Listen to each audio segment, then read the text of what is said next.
Hey guys, how you going?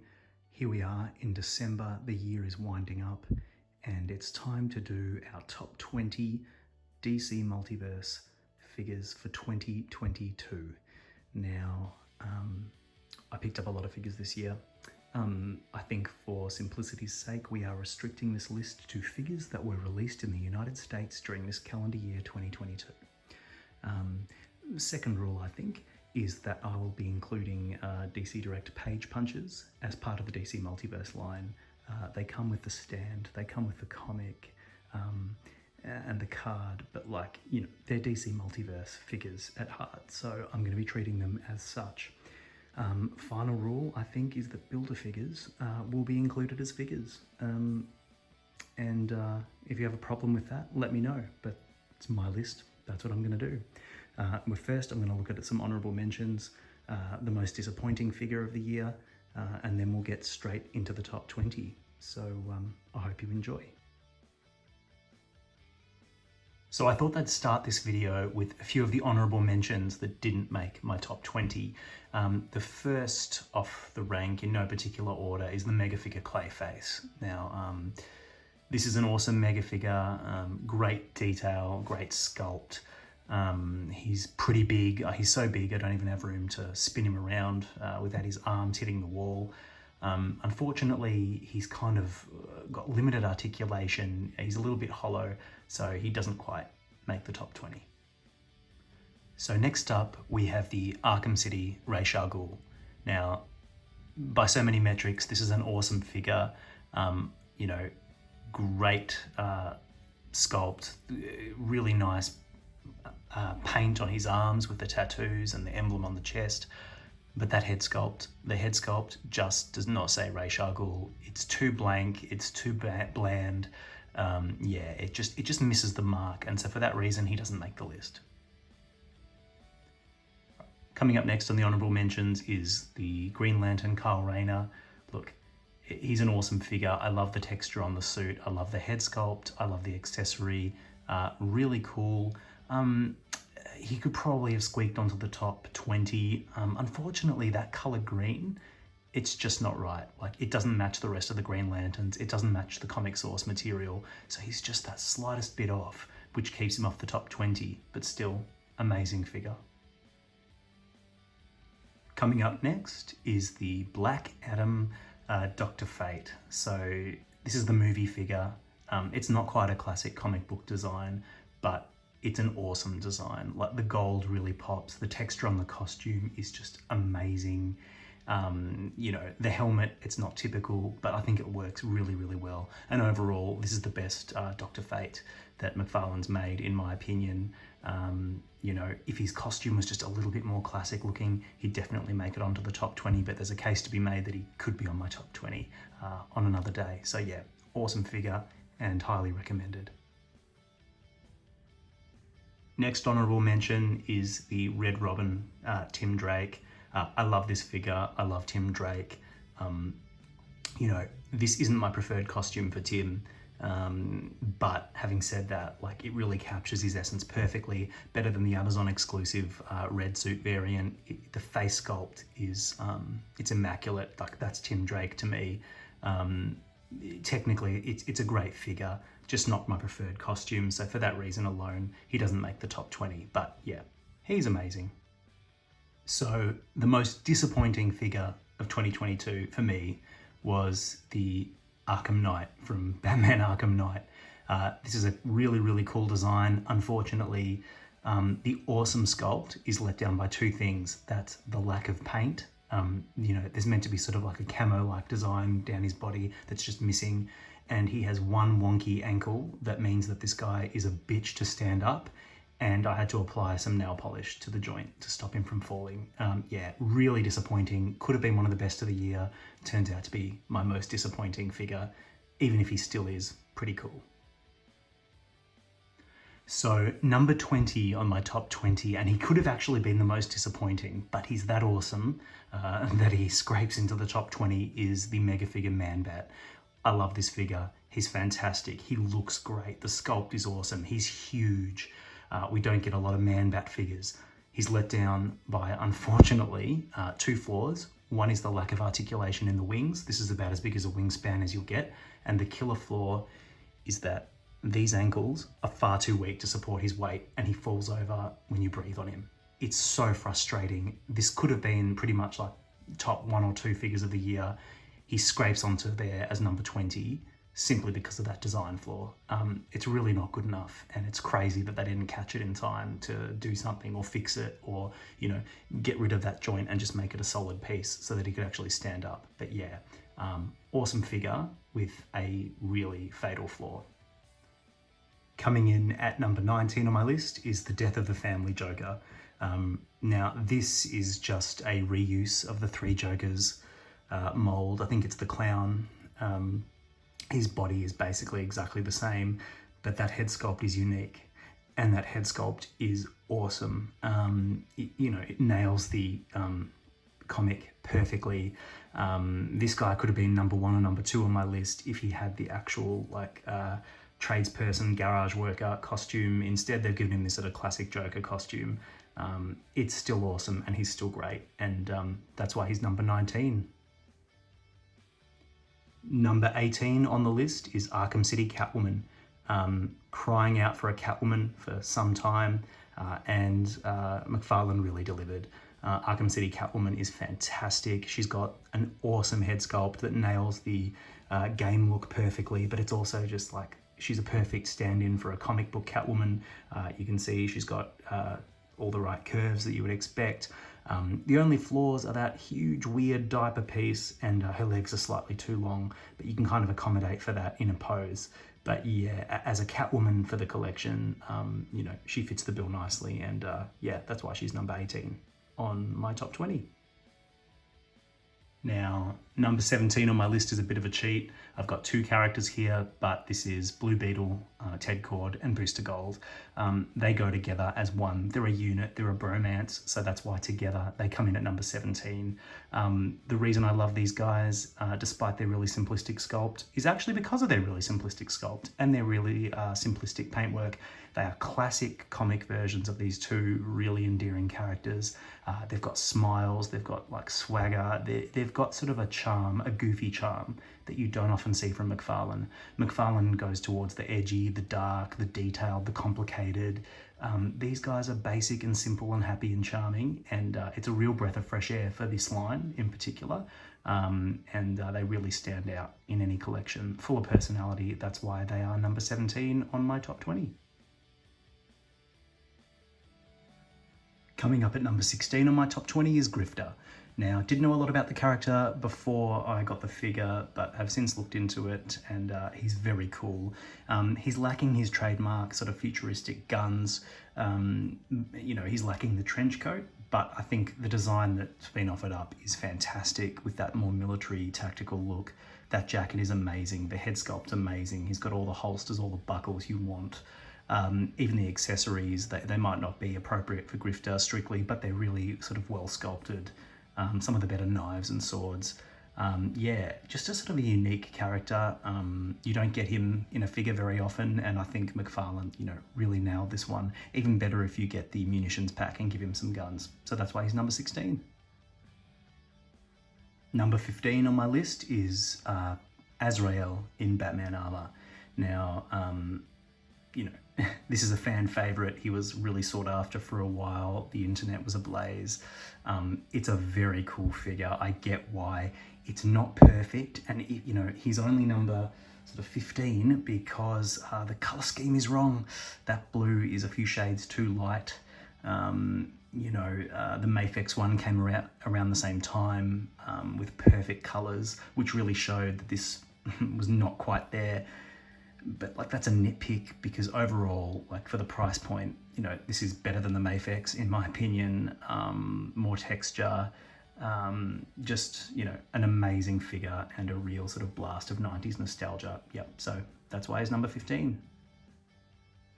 Number 14 on my list is GODSPEED. Now, again, didn't know a huge amount about GODSPEED other than he was sort of a Flash villain, Flash anti-hero. Got this figure, was blown away. I think why this figure is so high up on the list, despite just sort of being another one of the sort of speedster characters, is this mold. It's a completely unique mold. McFarlane could have just reused the Rebirth Flash mold, but he didn't. It's a brand new sculpt, and it's got details and creases and wrinkles and textures. The colours pop. He's not quite plain white, he's a sort of off-white. The gold has a bit of a bronze in it. There's a lot of sort of attention to detail that make this just a really unique, really cool character. Definitely deserving of number 14 on my list, and he surprised me a lot. So, coming in at number 13 is DEATHSTORM from the Blackest Night wave. DEATHSTORM is right up McFarlane's alley, that sort of skull with the flaming hair. I think why this one is my favourite of that entire Blackest Night wave is just the detail. Like, you know, you could have had that bodysuit be smooth, untextured, but it's covered in texture, like from head to toe, covered in texture. That hair, fiery headpiece is done in a translucent plastic that just looks incredible. You know, and it's clear that McFarlane has a lot of fun with these sort of demonic characters, and this one sort of hits all the right notes. That's why he makes it onto the list. Necron doesn't, spoilers. This is definitely my favourite of the Blackest Night characters Todd's released so far. Coming in at number 12 is the Build-A-Figure Solomon Grundy from Arkham City. People are going to be mad at me for all sorts of reasons. First, this is a Build-A-Figure. I don't care, Build-A-Figures count, I said so. You know, and they're also going to say that he's too small. And couple of things about this. Look, first, he is too small. When you compare him to the game source material, he's probably half the size he should be. However, if you sort of look at a comic book version of Solomon Grundy, he's about right, and he's sort of in scale with Batman. Should he have been bigger? Yes. Could he have been bigger? Yes. Does that take away from how awesome the figure is? I don't think so. The sculpt is amazing. The texture in that jacket is amazing. The head sculpt, in my opinion, is better than the previous Arkham version, the DC Direct one. I think that this is a winner. Could have been bigger, should have been bigger, still rocks, still one of my favourite figures of the year, and it's a must-have if you're looking for a Solomon Grundy or you're just really into the Arkham game figures. That's why he is number 12. Number 11 on my list is Batman the Hush, Batman from the Hush and Batman 2-pack. This is another controversial one. People are going to yell at me. I know in the United States this figure came out with incorrectly assembled and painted elbows, and his forearms were all black, the hinge was black. It was a disaster. Here in Australia, no such problems. He came out, in terms of paint, perfect. This has become my sort of default Batman in my Bat family. I just think it's an awesome sculpt. I like the proportions. It's that same Three Jokers body, but I think it works way better here. I think the cape, the way it billows, really captures the Jim Lee art. The head sculpt is sort of shouty, which I don't love, but it's still pretty cool, and it still matches the comic, and in every other way, he's sort of like my ideal Batman. So that's why the Hush Batman makes it to number 11. If he had sort of a more stoic head sculpt, you best bet this would be up in the top 5. But yeah, as it is, number 11, Hush Batman. So, rounding out the top 10, at number 10 is Arkham Asylum Killer Croc. Now, this is a mega figure. He came out with Man-Bat. Man-Bat really should be the superior figure, is the superior figure, apart from the fact that he can't stand up. So Killer Croc makes it higher on the list. In his own right, he's amazing. The paint's really good. The sculpt is really good. Biggest flaw is really that lack of articulation in the mouth. He should be able to sort of roar or bite. That's a little bit unfortunate, particularly given he's sort of a premium deluxe figure. You know, other than that though, I can't really complain. You know, he matches the game pretty closely. And he's also just like a good all-purpose Killer Croc. So no matter what you're looking for, whether you're a game fan, whether you're a comic fan, you're just a Killer Croc fan, one of the better Killer Crocs that we've ever gotten, and definitely good enough to make number 10 on my list. Coming in at number 9 is the Mega Figure Mongul. What can I say about Mongul? Really cool villain. underrepresented in action figure form, and what McFarlane has done here is sort of create his own version of Mongul, drawing from lots of different comic sources. So you won't find a direct comic analogue for this version, but it still looks really classic. And the sculpt is sort of detailed without being over the top. The colours are really sort of popping in those sort of fluoro greens and purples and silvers. The head sculpt is a little bit unusual. It's got this like really like squished, contorted face. I like it. I think it's actually got a lot of personality, and sometimes I found that McFarlane's head sculpts are lacking in personality. Not this guy. This guy looks like an evil jerk. He's meant to be an evil jerk. He's huge, he's imposing. That's why he's good enough to make number 9 on my list. Coming in at number 8 is Deadman. Now, love this figure. I did a review of him on the channel recently. I think he's great. He reuses that booster gold and blue beetle body bark to perfection. The accessories are awesome, particularly that sort of translucent spirit that pops up behind his back. I think that's rad. The collar looks great. I think the head sculpt looks great, but now that it's been confirmed that's basically the Night King's head sculpt from Game of Thrones, just heavily modified, it kind of bothers me a little bit. If he had a more unique head sculpt, you know, he might be in the top 5, but as it is, you know, a really worthy top 8, and I love having him for my Justice League Dark collection. He's awesome. Get Deadman when he comes out later this year. Number 8, Deadman. Coming in at number 7 is Ocean Master. Now, this is just a reuse of the Endless Winter Aquaman sculpt, but what an awesome reuse, and what an appropriate reuse. You know, he's got sort of that unique cape element, that amazing head sculpt, a perfect accessory in the trident, you know, and I just think this is a really classic design, and I think it really captures sort of the arsehole personality of Ocean Master. Look at that sneering face. I just really like having this character in the collection, and I think it's sort of a pitch perfect comic book rendition of a classic villain, and that's why he's good enough to make it at number 7 on my list. Coming in at number 6 is Parallax, and much like AZRAEL Batman and Ocean Master, this is just a really well executed version of a classic comic design. He looks great. The shade of green is awesome. The translucent fists are great.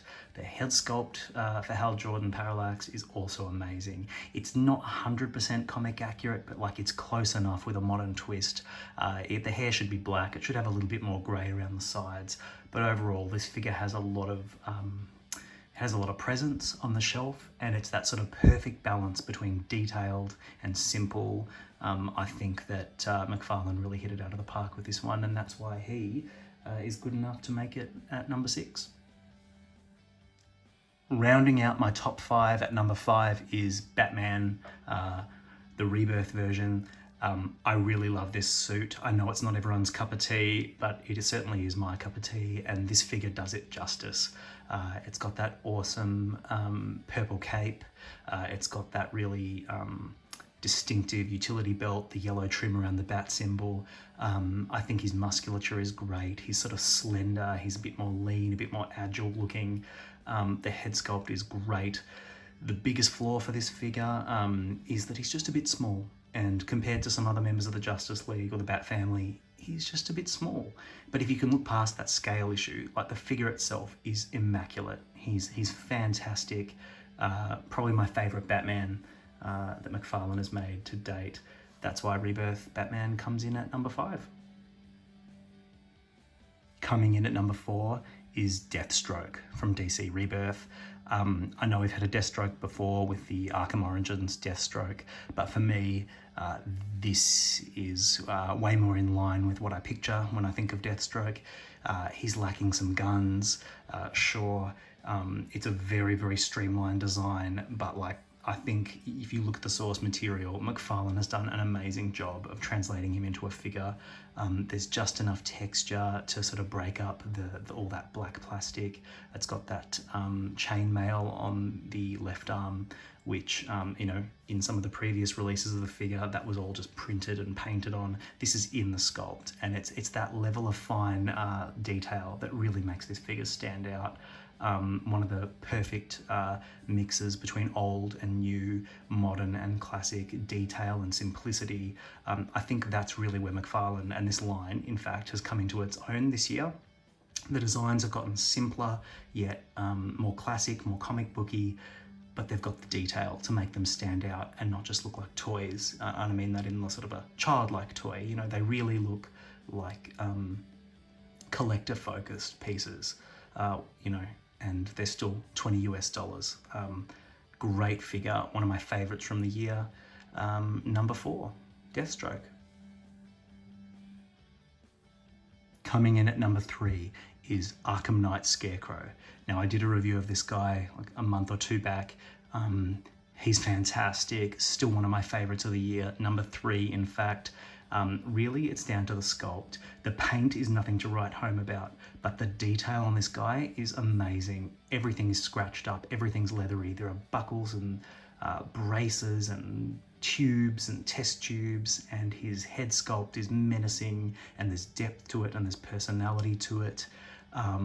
It doesn't actually even look all that much like the game. Like if you compare it to the source material, it's not that close a match, but I think it looks almost cooler. You know, this is just an evil-looking Batman villain, a menacing-looking Scarecrow. We don't have the classic comic book Scarecrow yet, but this is definitely the default Scarecrow for my collection. He has a lot of presence, a lot of menace, and that's why Arkham Knight Scarecrow comes in at number 3. Coming in at number 2 is the DC Direct Page Punches John Constantine from the Black Adam comic wave. Now, I know this is DC Direct, I know it's Page Punches, but like, let's all be honest, it comes with the display stand, the trading card. It is a DC Multiverse figure in everything but name, and that's why I've included him. I think it's reasonable to include him. Constantine is fantastic, an essential figure, a must-have if you want to collect sort of Justice League Dark. You know, it's basically a flawless figure. The accessory is great, that sort of pentagram spell, the book, the head sculpt is probably the best John Constantine head sculpt I've ever seen. The suit's great, the tie's great, the jacket looks awesome. I really can't complain about anything. Perhaps the lack of a cigarette, but that's understandable. It's 2022. We're not putting cigarettes with toys anymore. It is what it is. He is awesome. I love him. Constantine is number 2, must-have figure. And yeah, just terrific all round. And here he is, number 1, my top figure of 2022. For McFarlane, DC Multiverse and DC Direct is Mega Figure Bane. You know, people say it's the Nightfall Bane. It's pretty close, not quite, but whatever he is, he's fantastic. Easily the best figure McFarlane released this year. Total redemption for that sort of, you know, unfortunate Build-A-Figure Bane we got in the Last Night on Earth wave, which neither looked really like the classic Bane that we all wanted and was impossible to put together. This is a standalone mega figure. He's rock solid. The articulation could be better, but at the end of the day, he does everything you could reasonably want him to do, and he looks amazing. He's huge. People have said he's too big. I don't agree. I think he looks great next to Batman. You know, he's just a jacked up version of Bane. He's just, you know, what can I say? From the minute that I saw the official reveal of this figure, I knew that I had to have it. And when I got it in hand, it blew me away all over again. This is the figure that, you know, stood out to me most this year. It's the jewel of my collection. It's the one I'm always picking up, touching, fiddling with, posing. I love this figure. More like this, you know, just a home run. And that's why he's easily my number 1 figure of the year, Mega Figure Bane. So that is it from me. I hope you've enjoyed this list. You know, whether you've agreed or disagreed with my picks and my order, please give me a shout out in the comments if you sort of want to shout at me or agree with me or tell me off or call me an idiot. That's fine. I welcome the interaction. Just don't be too mean or I'll cry. You know, like the video if this was interesting or fun, and consider subscribing. And I think all in all, this has been a really awesome year for the Multiverse line. This is the year that it came into its own. McFarlane has been releasing so many figures, and so many of them are home runs. You know, I can't wait to see what the next year has in store. And I don't know how we can top this one, but let's wait and see. So that's it from me. Until next time, see you later.